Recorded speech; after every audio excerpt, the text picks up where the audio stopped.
Hi. Welcome to AWeber. In this video, I will show you how to use blog automation on AWeber. So, once you are on the automation page, click on Create Campaign.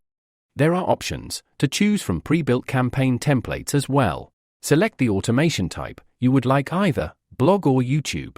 You will see the automated series laid out with different email messages and intervals between those messages. Click on one of those cards and then click on the subject line.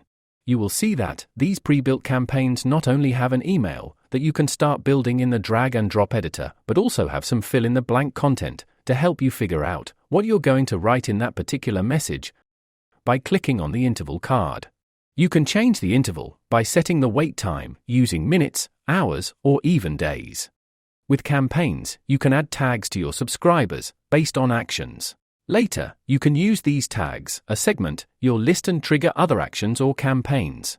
You can also drag and add additional messages or intervals into your campaign with an automated email series. If you want to use AWeber for free, then click the link in the description below. Thanks for watching our video.